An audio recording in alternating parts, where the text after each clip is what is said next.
Así es, amigos. Acaba febrero y aquí estamos con las leyendas más tradicionales. Increíbles o ciertas, usted es el mejor juez y parte. Mi objetivo es entretenerle y presentarle la colección de las mejores leyendas de todos los estados de la República, aquí en la tierra y allá de ultratumba. ¿Qué mejor lugar que la Ciudad de México? Así como Guanajuato, Querétaro y Zacatecas, llenos de lugares típicos donde la gente muere por causas misteriosas. Y así tenemos el Callejón del Diablo, el Callejón del Indio Triste, pero hoy hablaremos de la Calleja del Colgado.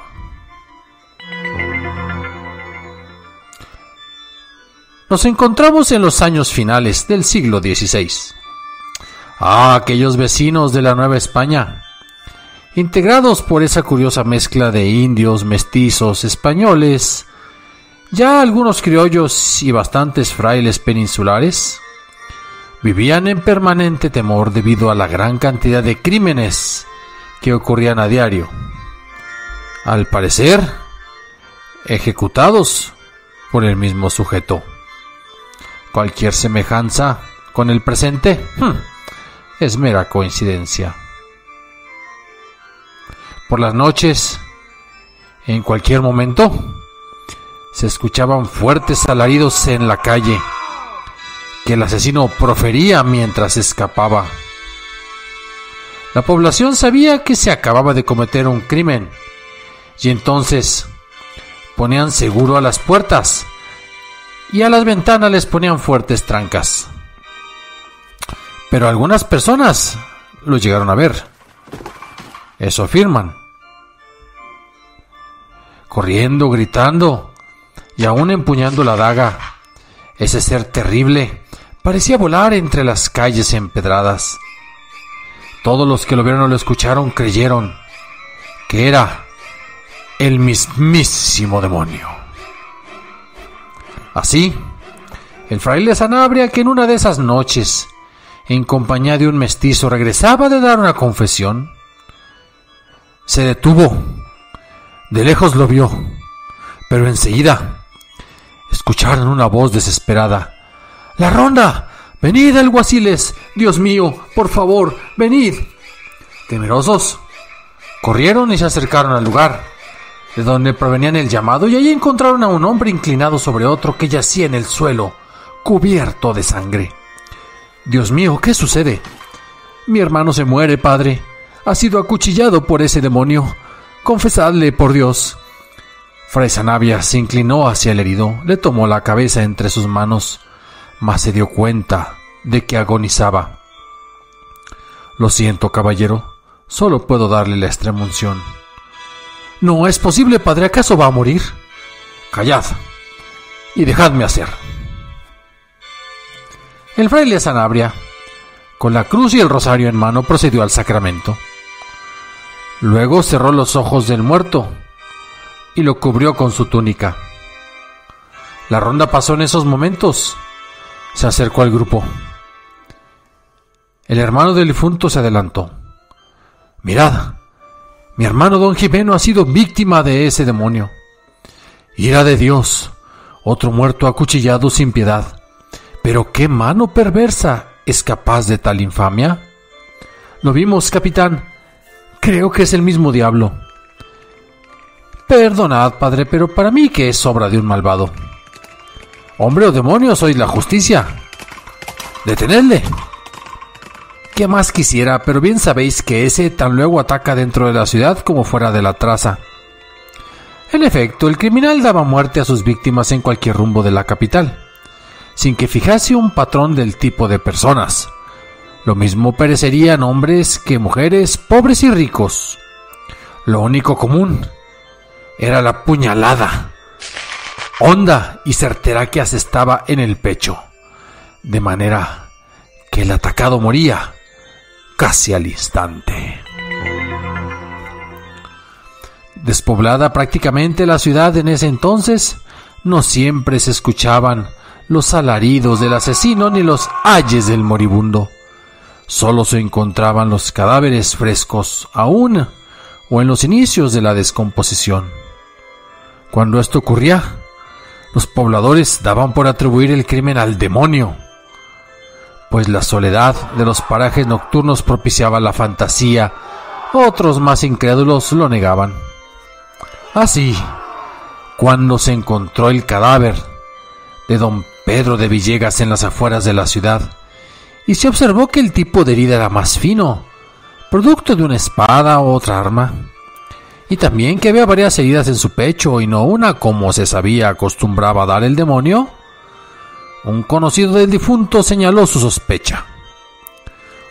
Con seguridad el crimen había sido ejecutado por el esposo de la mujer con quien don Negocio tenía amorios prohibidos. Otro hombre, aunque aceptó el argumento, juró haber escuchado en ese mismo lugar los alaridos usuales del asesino. La justicia, por su parte, solo cumplió con las diligencias de rutina que el caso requería sin que hiciera ninguna investigación posterior. Cualquier semejanza con el presente es historia.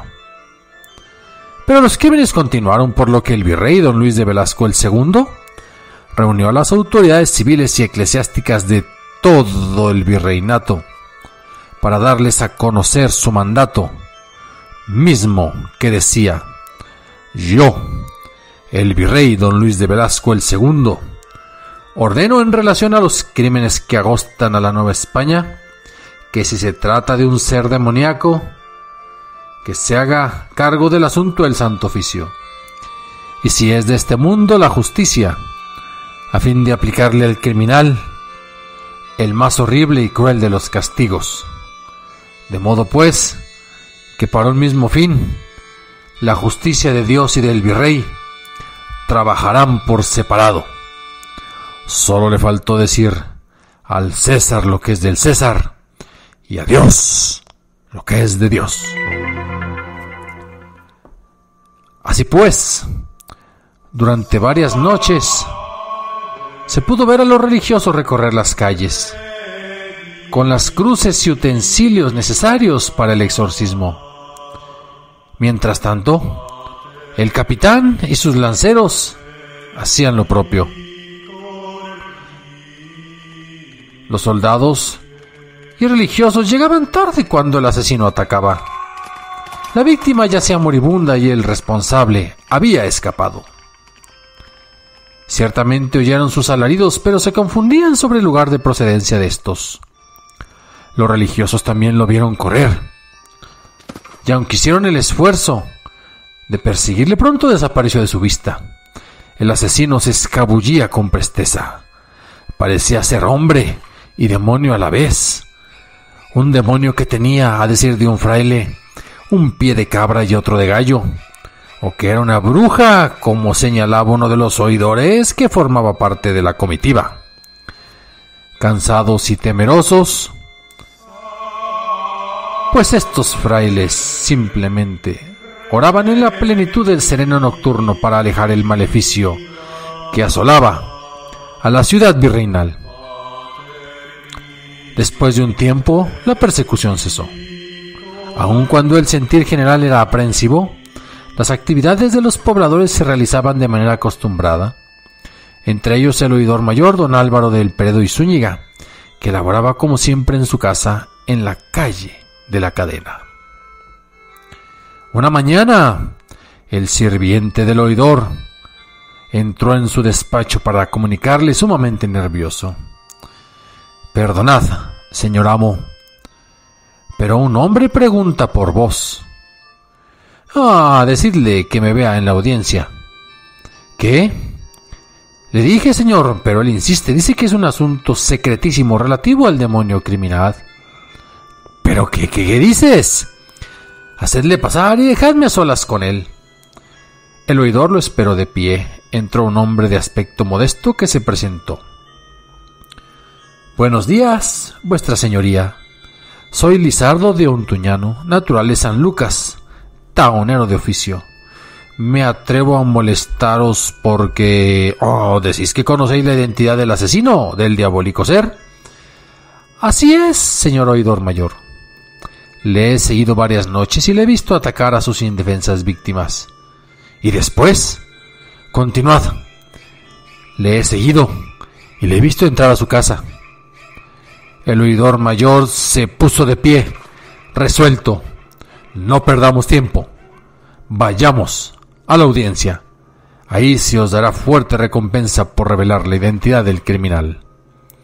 El oidor se hallaba alborozado en su mente. Pronto se formó la idea sobre las ventajas que obtendría por intervenir en asunto tan álgido. Pero el hombre se quedó callado sin moverse, a lo que el oidor le demandó: ¿pero qué os pasa? ¿Por qué os detenéis? Perdonad, señor oidor, pero no busco recompensa por revelar el nombre del criminal, sino por callarlo. ¿Qué decís? Si no entiendo. ¿Pagar porque calléis? Si lo que precisamos es saber el nombre del asesino. Con la cabeza baja, que escondía sus torvos ojos, el hombre le dijo: Señor oidor, es que el asesino es vuestro hermano, su hermanastro, don Gaspar de Aceves.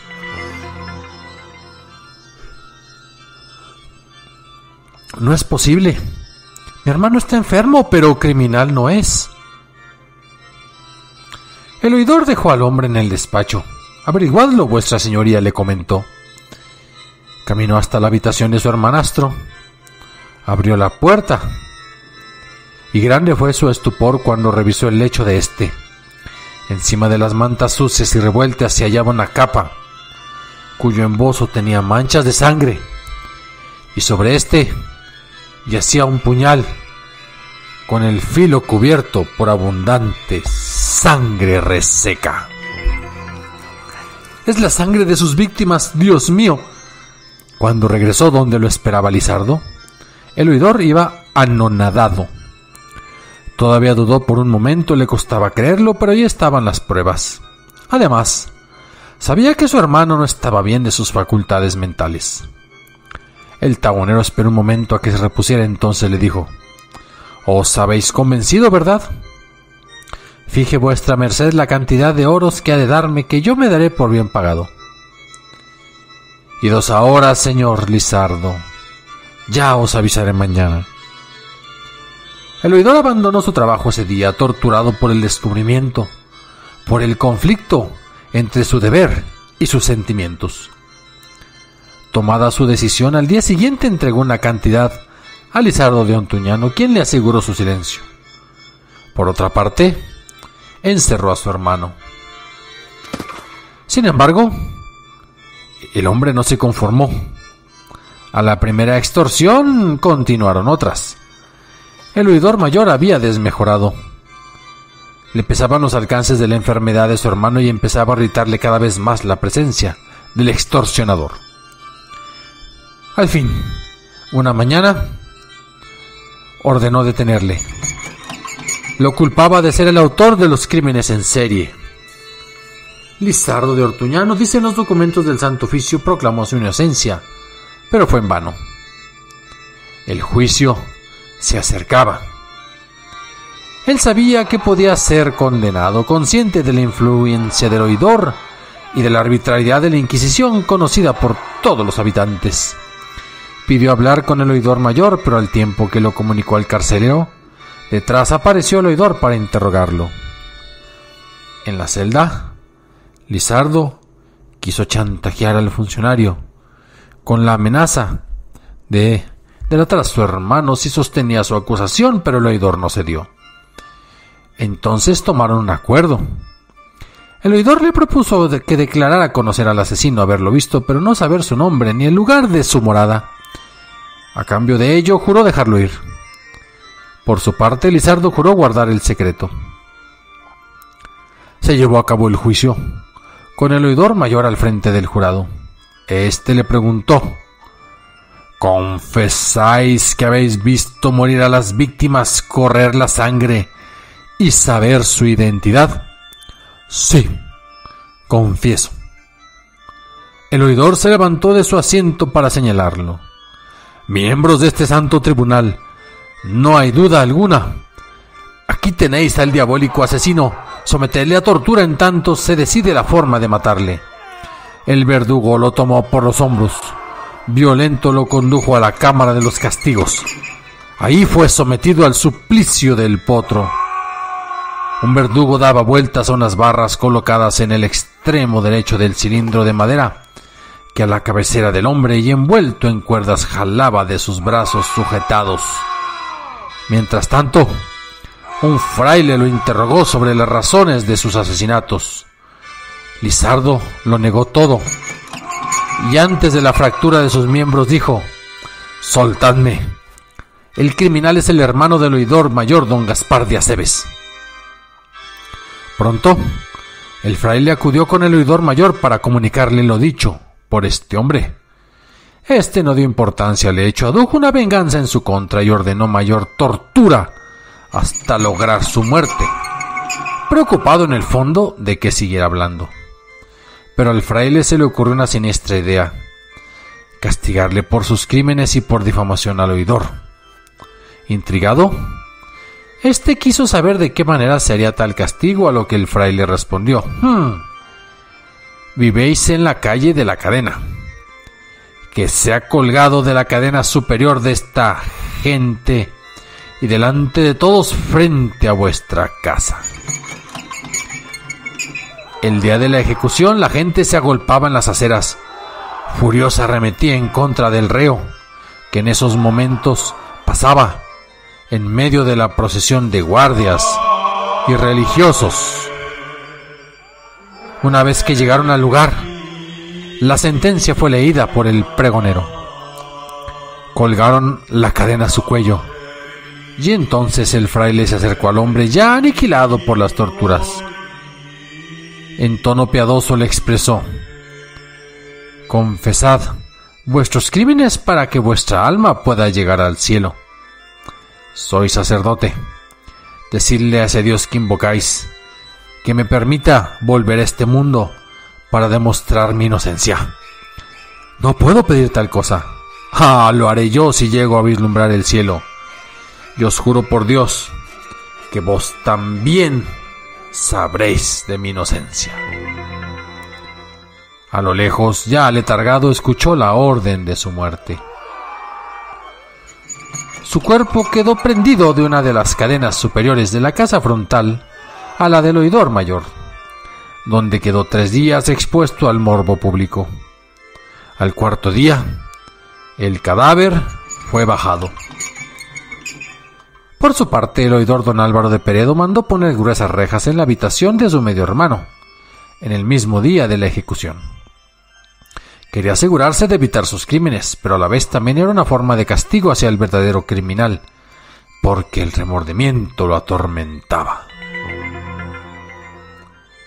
Esa noche, en que la pestilencia del cadáver todavía impregnaba toda la calle, un impulso irracional lo hizo salir. Adelantó unos pasos hacia la casa de enfrente, y al elevar la cabeza vio entre la luz de la luna llena la sombra del ahorcado. Pensó que era una alucinación, una visión de su conciencia, pero de día y de noche, durante semanas y meses, la silueta siguió apareciendo en el mismo lugar. Ya no quería salir de su casa, pero algo lo impulsaba siempre. Entonces evitaba mirar hacia la cadena, mas una fuerza ultraterrena lo hacía volver la cabeza y elevar la vista. Poco tiempo después, encerrado en su alcoba ya enfermo, sintió la misma fuerza magnética que provenía de los muros de su habitación. En ellos se dibujó la sombra. El oidor, atado por el miedo, empezó a rezar, pero la silueta seguía ahí. Entonces cobró valor. Márchate de aquí, sombra ominosa. Comprende, tenía que salvarlo. Ya hasta había perdido el ceseo español del miedo y de la vergüenza interior. Transcurrieron 7 meses del suceso. Los crímenes cesaron y la confianza volvió entre los habitantes de la capital. Pero una noche se escuchó el temible alarido y con él el descubrimiento de una nueva víctima. El oidor tuvo la seguridad de que su hermano no era el autor, pues encerrado estaba y se hallaba dormido la noche del asesinato. 2 días después, un hombre que caminaba por la calle ya avanzada la noche fue atajado por la siniestra figura, que al instante levantó el brazo con puñal en mano dispuesto a matarle. Pero entonces el asesino sintió una presencia atrás y se detuvo. Al volver el rostro se topó con un espectro, un esqueleto que lo levantó con enorme fuerza y sin darle tiempo a nada, rodeó su garganta y apretó hasta verlo morir. El hombre que se había salvado del asesino se alejó del lugar, tembloroso ante la visión de lo ocurrido, y horas más tarde, casi al alba, la ronda de alabarderos descubrió el cuadro. En el suelo yacía un cadáver y junto a él un esqueleto que le rodeaba el cuello con sus manos descarnadas. Uno de ellos descubrió el cadáver como el hermano del oidor mayor, pero no se supo explicar la presencia del esqueleto ni su identidad, pues solo se notó la cadena que colgaba de su cuello, sin piel. Se llamó al Santo Oficio, quien exorcizó el lugar.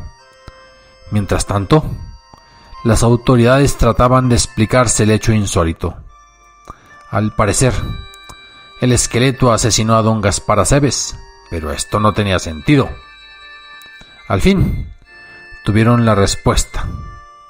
Un hombre que venía apoyado en su esposa llamó a las puertas de las autoridades religiosas para dar su testimonio sobre el atentado sufrido la noche anterior y sobre el espectro que lo salvó.